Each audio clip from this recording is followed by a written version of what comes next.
नमस्कार, India daily के digital platform पर आप सभी का बहुत बहुत स्वागत है। मैं हूं आपके साथ गीता चौहान। तो जिस तरह से हम देख रहे हैं, ईरान और इजरायल का युद्ध लगातार बढ़ता जा रहा है। ऐसे में मध्य पूर्व के विस्फोटक होते हालातों से पूरी दुनिया सहमी हुई है।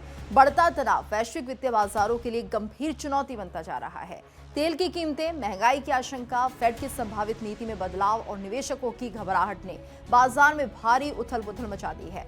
ईरान द्वारा इजरायल पर जवाबी हमला किए जाने की खबर ने वॉल स्ट्रीट को हिलाकर रख दिया है। तो कच्चे तेल की कीमतें 7% से ज्यादा उछल गई हैं और सोने का भाव तेज हो गया है। शुक्रवार को अमेरिका का प्रमुख शेयर बाजार S&P 500 1.1% गिर गया और डाउ जोन्स इंडस्ट्रियल एवरेज में 1.8% और नेस्डेक 100 में 1.3% की गिरावट इसमें आई है। तो इससे पहले कुछ राहत भरे आर्थिक संकेतों और अमेरिका चीन व्यापार वार्ता में प्रगति के कारण बाजार में उम्मीदें जगी थी, लेकिन अब तेल की कीमतों और भू राजनीतिक तनाव ने सारी उम्मीदों को धुंधला कर दिया है। तो भारतीय शेयर बाजार पर भी असर देखा गया है और शुक्रवार को सेंसेक्स 573 अंक गिरकर 81,118 के स्तर पर बंद हुआ। वहीं निफ्टी में भी करीब 169 अंक की गिरावट रही है और ये 24,718 के स्तर पर बंद हुआ है।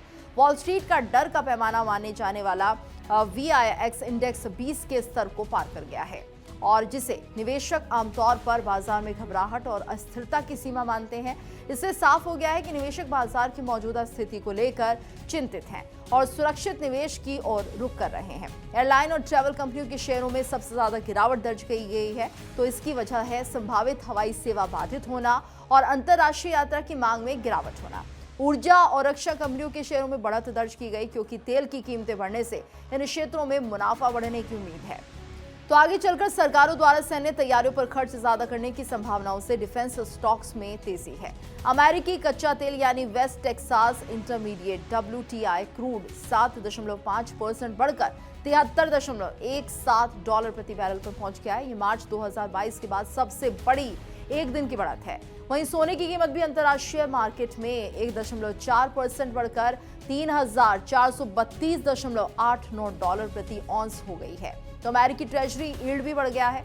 10 वर्षीय अमेरिकी बॉन्ड की यील्ड 5 बेसिस पॉइंट बढ़कर 4.41% हो गई है और ये संकेत है कि निवेशक अब बॉन्ड की ओर कम आकर्षित हो रहे हैं क्योंकि महंगाई बढ़ने की आशंका फिर से मंडराने लगी है। डॉलर के मुकाबले रुपया शुक्रवार को 49 पैसे कमजोर होकर 86.09 प्रति डॉलर पर बंद हुआ। एक दिन पहले ये 85.60 रुपए प्रति डॉलर पर बंद हुआ था और दिन के कारोबार के दौरान रुपया 0.65% तक गिरकर 86.2% डॉलर पर चला गया था। तो डॉलर इंडेक्स 0.2% फीसदी मजबूत हुआ है। तो यूरो 0.3% टूट गया है। पाउंड में भी 0.3% की नरमी आई है और येन भी शुक्रवार को 0.3% कमजोर हुआ। वहीं क्रिप्टो करेंसी की बात करें तो क्रिप्टो करेंसी बिटकॉइन भी 0.8% और ईथर 4.2% लुढ़क गया है। अगर तेल की कीमतों में ये बढ़ोतरी जल्द नहीं थमी तो इसका सीधा असर वैश्विक महंगाई पर पड़ेगा और इससे अमेरिकी फेडरल रिजर्व के लिए ब्याज दरों में कटौती का रास्ता और मुश्किल हो जाएगा। गौरतलब है कि अभी तक निवेशक ये मानकर चल रहे थे कि महंगाई में नरमी को देखते हुए अमेरिकी सेंट्रल बैंक ब्याज दरें कम कर सकता है, लेकिन तेल की कीमतें बढ़ने से महंगाई फिर से तेज हो सकती है और फेडरल रिजर्व को दरों में कटौती करने से रोक सकती है। अमेरिका के स्टॉक फंड से बीते हफ्ते 9.8 अरब डॉलर निकाले गए, जो 11 हफ्तों में सबसे बड़ी निकासी है। यूरोपीय फंड्स जो कि इस साल निवेशकों के लिए आकर्षण का केंद्र बने रहे हैं, उनमें भी 600 मिलियन डॉलर की निकासी हुई है। और इतना ही नहीं, गैस सिलेंडर पर भी एक बड़ा असर देखने को मिल सकता है। ईरान और इजरायल के बीच चल रही जंग के असर को आप अपने किचन पर भी देख सकते हैं। जी हां, देश में आने वाले समय में LPG सिलेंडर के दामों में बढ़ोतरी हो सकती है। मिडिल ईस्ट में बढ़ते तनाव का असर सिलेंडर के रेट्स पर भी देखने को मिल सकता है क्योंकि देश में हर 3 में से 2 LPG सिलेंडर पश्चिम एशिया से आते हैं। तो यहाँ पर एक रिपोर्ट के मुताबिक अमेरिका के ईरान के न्यूक्लियर साइट्स पर हमलों ने दुनिया के सबसे बड़े तेल उत्पादक क्षेत्र वेस्ट एशिया से सप्लाई रुकने का डर बढ़ा दिया है। पिछले 10 साल में भारत में LPG का यूज दुगना से ज्यादा हो गया है और अब 33 करोड़ घरों में LPG पहुंच रही है। ये सरकार के स्कीम्स की वजह से हुआ है जिसने LPG को प्रमोट किया, लेकिन इससे भारत की इंपोर्ट डिपेंडेंसी भी बढ़ी है।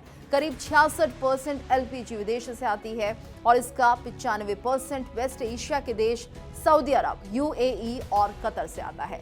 पेट्रोलियम मिनिस्ट्री के डाटा के मुताबिक भारत में LPG का स्टोरेज सिर्फ 16 दिन की खपत के लिए है, जो इंपोर्ट टर्मिनल्स, रिफाइनरीज और बॉटलिंग प्लांट्स में है। हालांकि पेट्रोल और डीजल के मामले में भारत की स्थिति काफी बेहतर है। भारत इन दोनों का नेट एक्सपोर्टर है, यानी 40% पेट्रोल और 30% डीजल जो हम बनाते हैं वो बाहर भेजते हैं। अगर जरूरत पड़ी तो ये एक्सपोर्ट वॉल्यूम डोमेस्टिक मार्केट में डाइवर्ट किया जा सकता है। क्रूड ऑयल के लिए रिफाइनरीज, पाइपलाइंस, शिप्स और नेशनल स्ट्रैटेजिक पेट्रोलियम रिजर्व यानी एसपीआर में 25 दिन का स्टॉक है।